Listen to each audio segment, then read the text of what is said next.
Hello everyone. Welcome to my channel Education with Sangeeta Srivastava.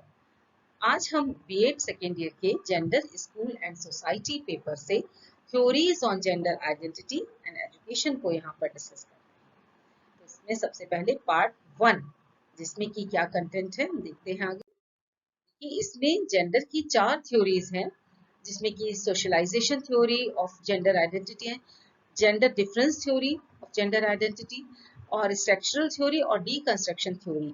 और इन सब का एजुकेशनल इम्प्लीमेंटेशन क्या है, एजुकेशन के को किस तरीके से ये मॉडिफाई करते हैं। इसमें पार्ट 1 में हम 2 थ्योरीज इस वीडियो में डिस्कस कर रहे हैं जिसमें कि सोशलाइजेशन थ्योरी और जेंडर डिफरेंस थ्योरी को कवर किया जाएगा। तो चलिए, तो socialization theory of gender identity सबसे पहले हम इसमें देखें कि इसकी हिस्ट्री क्या है।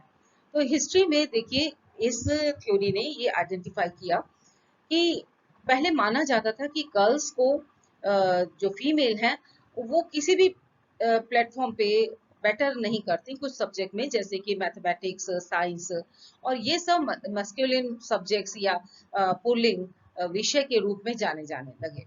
तो फेमिनिस्ट मूवमेंट ने इसको डिसअप्रूव किया, इस नोशन को, इस बात को। और उसमें ये कहा गया कि ये अगर मैथ्स और साइंस में अगर गर्ल्स सही नहीं कर पाती हैं तो उसका कारण क्या है, अनफेयर सोशलाइजेशन।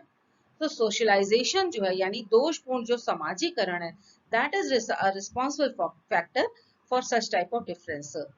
इसमें मेजर मेजर जो एजम्पशंस हैं, अवधारणाएं हैं सोशलाइजेशन थ्योरी के अंदर, वो देखिए सबसे पहले ही बात है समाजीकरण का परिणाम है जेंडर। यानी कि जेंडर कोई अलग से या जिसको हम कहें कि ओरिजिनल कोई विशेष तौर पर नेचर द्वारा दिया गया, ऐसा कुछ नहीं है। ये सोशलाइजेशन का एक प्रोडक्ट है जेंडर। दूसरी बात इन्होंने अजम्पशन में ये मानी है कि निरीक्षण और अनुकरण से ही बच्चे स्त्रीलिंग या पुल्लिंग या मेल फीमेल के बारे में जानते हैं। Observation and imitation, two things are there, जिससे कि बच्चे लर्न करते हैं जेंडर के विषय में, जेंडर आइडेंटिटी के बारे में।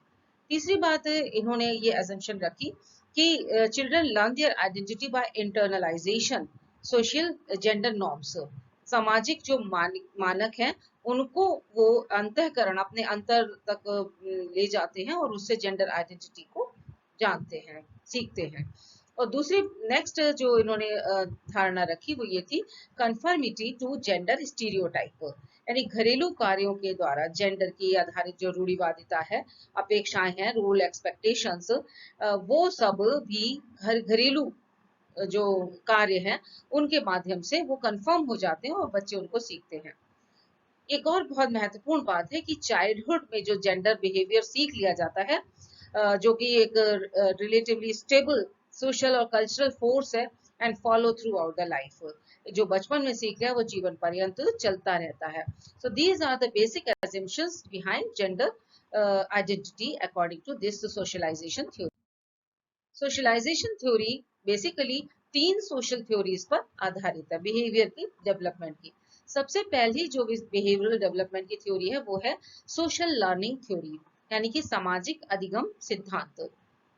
ये अल्बर्ट बेंड्यूरा के सिद्धांतों पर या कार्यों पर आधारित है जो साइकोलॉजिस्ट हैं।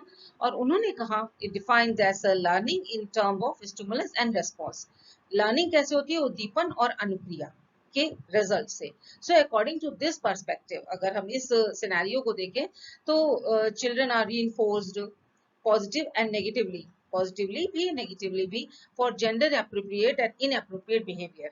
तो जब बच्चा जेंडर के एप्रोप्रिएट, अपने जेंडर के जो कि समाज ने निर्धारित किया उसके अकॉर्डिंग व्यवहार करता है तो उसे पॉजिटिव रीइंफोर्समेंट मिलता है, और उसके अगेंस्ट करता है तो वो उसको नेगेटिव रीइंफोर्स किया जाता है कि no this is not for you, आप ना कीजिए, ये this is for next gender, दूसरे जेंडर के लिए है। तो इस तरीके से बच्चों को, कई बार आपने सुना होगा कि बच्चे, लड़के को कहा जाता है रो मत, रोना लड़कियों का काम है। सो सच टाइप ऑफ डिफरेंसेस, तो ये पुनर्बलन से सीखता है। नेक्स्ट जो थ्योरी इसमें काम आती है या इसको एक्सप्लेन करती है सोशलाइजेशन को, वो है साइकोडायनेमिक थ्योरी, यानी कि मनोगत्यात्मक सिद्धांत। ये भी सिगमंड फ्राइड के जो वर्क हैं उस पर आधारित है, वो भी साइकोलॉजिस्ट हैं। This theory accepts the role of mother as most crucial in the development of one's gender identity। और ये कहते हैं कि जो बालिका है वो मदर से अपने आप को रिजेंबल करती है, ज्यादा उसे सीख जाती है जेंडर आइडेंटिटी, और जो लड़का है, बालक है, वो देखता है कि वो मदर से कितना डिफरेंट है और उस आधार पर वो अपने जेंडर की पहचान को सीखता है। तो दोनों के लिए ही रिस्पॉन्सिबल कौन है? माता। माता से समानता और माता से असमानता उनको आइडेंटिफाई कराती है। नेक्स्ट जो सिद्धांत है इस सोशलाइजेशन का, दैट इज सिंबॉलिक इंटरैक्शनिज्म, यानी कि सांकेतिक पारस्परिक अंतःक्रिया, आपस में बातचीत। तो ये बेस्ड है जॉर्ज हर्बर्ट मीड के कार्यों पर। उन्होंने कहा कि जेंडर जो है वो सीखा जाता है कम्युनिकेशन, जो कि कल्चरल कॉन्टेक्स्ट में होता है, उस कम्युनिकेशन के द्वारा भी जेंडर सीखा जाता है, कि बच्चे सीखते हैं कि किस जेंडर को वो बिलोंग करते हैं। So communication is very vital and for the transformation of gender identity. संप्रेषण के द्वारा जेंडर की पहचान की जाती है। नेक्स्ट देखते हैं। अब हम समझते हैं कि एजुकेशन कैसी होनी चाहिए। अब ये सोशलाइजेशन थ्योरी ने समझा दिया कि जेंडर आइडेंटिटी डेवलप कैसे होती है। तो अब इस तरीके की जेंडर आइडेंटिटी को या जेंडर इनइक्वालिटी को जो सोशलाइजेशन से डेवलप हो रही है, उसको आंसर करने के लिए या उसको चैलेंज करने के लिए कैसे एजुकेशन होनी चाहिए। इन्होंने कहा neutral gender gender neutral education का प्रोविजन रखें। जो जेंडर निरपेक्ष शिक्षा, यानी कि जो बालक और बालिका की शिक्षा में कोई भेद ना करे, बिल्कुल एक सी शिक्षा दोनों के लिए दी जाए, और रोल मॉडल को इनवाइट किया जाए, उनको दिखाया जाए। फिर जो बालिकाओं के लिए कहा जाता है कि वो गणित और विज्ञान में थोड़ा सा कमजोर होती है, तो उसके लिए जो शिक्षण करने के लिए इंटरवेंशन का प्रयोग किया जाए, जिससे कि बालिकाओं को भी पेडागोगिकल इंटरवेंशन के माध्यम से फायदा मिले और वो मैथ्स और साइंस के सब्जेक्ट्स में आगे बढ़ सके। तो यहाँ पर equal treatment of boy and girl ये होना चाहिए। टीचर, पेरेंट, एडमिनिस्ट्रेटर, ये सब, और वो खुद भी दे themselves should first come overcome their own socialized perception about gender। तो हमें टीचर, पेरेंट्स, इनके लिए भी इंटरवेंशन आना चाहिए कि वो अपने जो पहले से उनके मन में परसेप्शंस हैं उनको वो दूर करें, और उसके बाद बालक बालिका को एक समान इक्वली ट्रीट करें अपने शिक्षण व्यवस्थाओं में, विधियों में, पाठ्यक्रम के अंतर्गत। इसके अलावा उन्होंने कहा कि text book and other media also need to treat women and girl in interesting and significant ways। जैसे कि अगर ऐसा नहीं होगा कि अगर हम उनको टेक्स्ट बुक और मीडिया में अलग तरीके से करेंगे, तो फिर ये कोई फायदा ही नहीं देगा। जो अगर हम इक्वलिटी की बात करें तो उसका कोई फायदा नहीं होगा। A teacher's effort to provide a representative and even-handed curriculum will appear biased and subjective। अगर ऐसा ना हो तो वो biased ही दिखाई देता रहेगा, subjective लगेगा। इसलिए हमें टेक्स्ट बुक में और अदर मीडिया में भी जो गर्ल्स हैं और वुमेन हैं उनको इंटरेस्टिंग और सिग्निफिकेंट वे, उनके योगदान को सिग्निफिकेंट वे में प्रेजेंट करना चाहिए। तो इससे क्या समस्याएं दूर होंगी?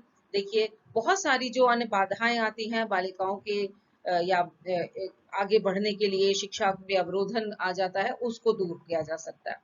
पक्षपात रहित होने से की सुरक्षा मिलेगी। नो एवरीथिंग इज फेयर, तो फेयरनेस को बढ़ावा मिलेगा। समाज को कौशल पूर्ण कार्यकर्ता मिले, यानी कि फीमेल भी आगे बढ़ेंगे तो उनको समाज का भला होगा और समाज में इक्विटी का निर्माण किया जा सकेगा। नेक्स्ट हम देखते हैं कि एजुकेशन में इम्प्लीमेंटेशन सोशलाइजेशन थ्योरी का किस प्रकार से किया जाए। तो सबसे पहली जरूरत है कि माता पिता के लिए शिविर, जागरूकता शिविर, अवेयरनेस कैंपेन का आयोजन किया जाए, जिससे कि उनमें सबसे पहले अवेयरनेस आए कि दोनों को समान रूप से शिक्षित किया जाना चाहिए, दोनों में अंतर नहीं है। इस तरीके की बात सब माता पिता को माता पिता की अभिवृत्ति में अंतर करने के लिए सामाजिक प्रक्रिया को बदलना पड़ेगा, यानी समाजीकरण की प्रक्रिया को, सोशलाइजेशन प्रोसेस। अब इन्होंने थीम क्या रखी है कि बालिका का सोशलाइजेशन ही गलत होता है, इस कारण से वो अपने आप को बालक से नीचे या इंफीरियर फील करते हैं और ये हमेशा आगे बढ़ता चला जाता है। तो हमें समाजीकरण पर ध्यान देना चाहिए, समाजीकरण की प्रक्रिया पर कार्य करना चाहिए। इसमें माता पिता की शिक्षा बहुत जरूरी है, उनको शिक्षित करना, आलोचनात्मक यानी critical thinking with common sense. एक कॉमन सेंस उनमें क्रिएट होना चाहिए कि नहीं, ये चीज गर्ल्स ने अगर की है तो ये इस वजह से क्योंकि उनको आता नहीं है या वो इस काबिल नहीं है। ये कॉमन सेंस लगाना चाहिए कि इनका जो सिनेरियो है बढ़ने का, काम करने का, वो बॉयज की तुलना में थोड़ा सा अवरुद्ध किया गया है या उसको इंटेंशनली रोका गया है, इस वजह से ऐसे डिफरेंसेस अदरवाइज ना हो। तो ये चीजें डेवलप करनी चाहिए and make students as well as parents well informed about new gender related research. जो भी जेंडर रिलेटेड रिसर्च है उनसे उन्हें अवगत कराएं, जिससे कि उनका पॉजिटिव एटीट्यूड बने। तो नेक्स्ट थ्योरी है हमारी जेंडर डिफरेंस थ्योरी, यानी कि जेंडर भेद सिद्धांत। इस सिद्धांत के बैकग्राउंड क्या है? ये सोशलाइजेशन थ्योरी के कंट्रास्ट में है। जहां सोशलाइजेशन थ्योरी कहती है, वो ज्यादा स्ट्रेस करती है removal of gender difference, difference को रिमूव कर दो, इक्वल ट्रीटमेंट दो, यानी बोथ सेक्स को इक्वल ट्रीटमेंट देते हुए जेंडर न्यूट्रल एजुकेशन देने की बात करती है। जबकि जेंडर डिफरेंस थ्योरी एम्फसाइज करती है जेंडर सेंसिटाइजेशन की ओर, यानी उस डिफरेंस को मेंटेन किया जाए, दोनों के स्त्री पुरुष दोनों के गुणों का सम्मान भी किया जाए, उसे बरकरार रखा जाए और जेंडर सेंसिटिव एजुकेशन को महत्व को समझा जाए। जेंडर सेंसिटिव एजुकेशन यानी संवेदी शिक्षा का यहाँ पर प्रयोग किया गया। नेक्स्ट यहाँ पर ये जो कार्य है या ये जो जेंडर डिफरेंस थ्योरी है, इसके रूट्स से हैं जॉन पर्स की वर्क में, जो कि अमेरिकन लिंग्विस्ट हैं और एकेडमिक हैं। और उन्होंने कहा कि क्रॉस कल्चरल कम्युनिकेशन को अगर एग्जामिन करें, उन्होंने एग्जामिन किया और अपने फाइंडिंग्स में पाया कि बेसिकली मेल और फीमेल जेंडर प्रेजेंटेड ही दो डिफरेंट कल्चर के रूप में हो सकते हैं। दोनों के सोच में, दोनों के डेवलपमेंट में, दोनों में बहुत बदलाव है। तो इस सिद्धांत ने इस फर्क को महसूस किया और इस फर्क को खत्म ना करके इस फर्क के सम्मान की तरफ बात की। इसी आइडिया को आगे जॉन ग्रे ने, जो अमेरिकन ऑथर हैं, पब्लिकेशन उनका था man are from Mars and women are from Venus. तो इन्होंने 1992 में ये जो लेख लिखा, अपना प्रकाशन, इसमें उन्होंने दोनों की जेंडर की पृथक जो संस्कृति है उसको उसकी तरफ इशारा किया है, इंगित किया है। तो डिफरेंस की बात की, डिफरेंस को मेंटेन करना इज मोर इम्पोर्टेंट थिंग। यहाँ पर जेंडर डिफरेंस थ्योरी में अब हम लोग समझते हैं कि इसमें कैरोल गिलिगन का विशेष योगदान है। कैरोल गिलिगन, जिनकी बुक थी जो 1992 में लिखी गई book in a different voice, psychological theory and women's development. और ये इस बुक को हार्वर्ड यूनिवर्सिटी प्रेस ने एक टाइटल दिया था, that was the little book that started a revolution. ये कैरोल गिलिगन ने इसमें फीमेल और मेल के बीच में जो सोच में, इथिक्स में, मॉरलिटी में जो डिफरेंसेस होते हैं, उसको जहां पर न्यूट्रलाइज करने की बात थी कि नहीं दोनों सेम और दो, तो वहां पर इनके ही जो गाइड थे, सीनियर थे, लॉरेंस कोहबर्ग, उनके वर्क को इन्होंने चैलेंज किया और इन्होंने ये चीज दिखाई। नैतिकता विकास का सिद्धांत इन्होंने कहा कि प्रतिक्रिया के स्वरूप इन्होंने कहा कि यहाँ पर स्त्रियां जो नैतिकता में केयर को प्राथमिकता देती हैं और पुरुष जो है वो न्याय में या एथिक्स में जस्टिस को प्राथमिकता देते हैं, न्याय को प्राथमिकता देते हैं। तो ये इस प्रकार की स्टडी करके इन्होंने भी फीमेल और मेल के डिफरेंसेस को हाईलाइट किया और उसको सम्मान भी दिया और कहा कि इस डिफरेंस के अकॉर्डिंग एजुकेशन होनी चाहिए। तो बेसिक एजम्पशंस जो जेंडर डिफरेंस थ्योरी में है वो क्या है? सबसे पहली बात, difference between boys and girls should not be presented as a problem. ये कोई प्रॉब्लम नहीं है, but treated as a normal phenomena, एक नॉर्मल सी बात है। दूसरी बात इन्होंने कही, the traits associated with girls as well as boys, दोनों के should be sensitively respected and recognized as general attribute of human being के ये attributes है, किसी में भी हो सकते हैं, उसको किसी जेंडर से जोड़ना नहीं चाहिए। अगर बॉयज हैं और आंख में उनके आंसू आ जाता है कभी, तो ये नहीं कहना चाहिए कि भाई ये तो गर्ल्स ही कर सकती हैं। तो दोनों का सम्मान, मानवीय गुण है, इन्हें सम्मान करना चाहिए। जेंडर न्यूट्रल बिहेवियर जो है वो ठीक नहीं है गर्ल्स के लिए। क्यों नहीं है? क्योंकि उससे वो जो है वो अपने आप को ये फील करती हैं कि वो बॉयज के जैसा दिखें, बॉयज के जैसा दिखने की कोशिश करने लगती है। तो जेंडर आधारित जो समाजीकरण है, उसमें बालिकाएं बालिकों की तरह दिखने के लिए प्रेरित होती हैं, इसलिए वो सोशलाइजेशन को गलत मानते हैं, सोशलाइजेशन थ्योरी को। और इस तरीके का अगर सोशलाइजेशन माना किया जाता है कि इक्वल कर दो और बिल्कुल ऐसा दिखा दो कि तुम्हारे गुण सही नहीं है, इक्वल इक्वल आ जाओ, तो वो व्यक्तित्व को भी प्रभावित करते हैं। और एक बार जो व्यक्तित्व को प्रभावित कर दिया तो वो पूरी लाइफ चलता है। इसलिए जेंडर संवेदी वातावरण दिया जाए जिससे व्यक्तित्व को सकारात्मक विकसित किया जा सके। नेक्स्ट हम लोग इसमें देखते हैं इसके educational implementation. Education according to gender difference theory कैसी होनी चाहिए? थॉरो वेटेज मिलना चाहिए, सेंसिटिवनेस की हो, संवेदनशीलता, caring, relation, connection, ethical morality.